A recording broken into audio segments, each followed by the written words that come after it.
Prehistoric humans avoided inbreeding as they knew of its dangers at least 34,000 years ago, a study has found.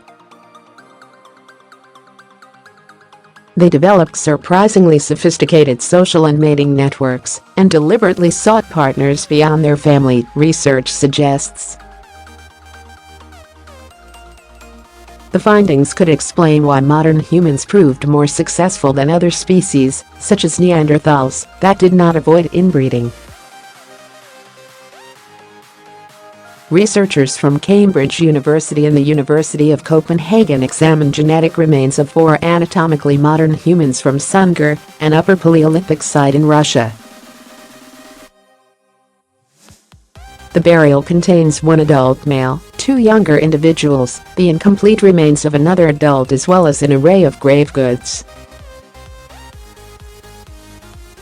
Unusually for finds from this period, the people found buried appear to have lived at the same time and were buried together. To the researchers' surprise, the individuals were not closely related in genetic terms. At the very most, they were second cousins. This is true even in the case of 2 children who were buried head-to-head in the same grave. This goes against what many would have predicted, said lead author Dr Eske Willerslev. I think many researchers had assumed that the people of Sunghir were very closely related, especially the 2 youngsters from the same grave. Objects and jewelry found buried with the remains suggests they may have developed rules, ceremonies, and rituals to accompany the exchange of mates between groups, which perhaps foreshadowed modern marriage ceremonies.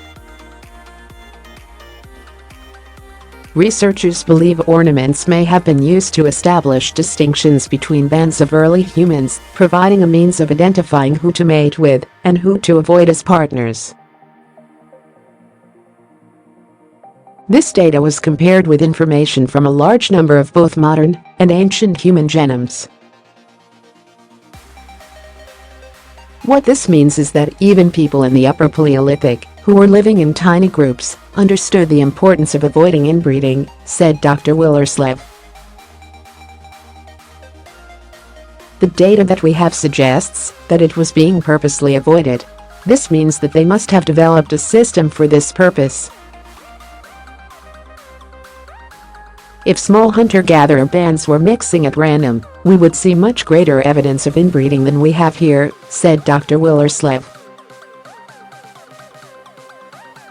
Researchers believe the people at Sunghir lived in fairly small groups of about 25 people, but are also less directly connected to a larger community of perhaps 200 people, within which there were rules governing with whom individuals could form partnerships.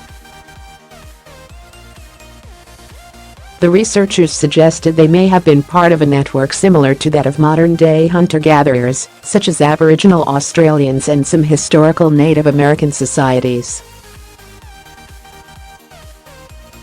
Most non-human primate societies are organized around single-sex kin, where one of the sexes remains resident and the other migrates to another group, minimizing inbreeding, said Professor Marta Mirazón Lahr from the Leverhulme Centre for Human Evolutionary Studies at the University of Cambridge.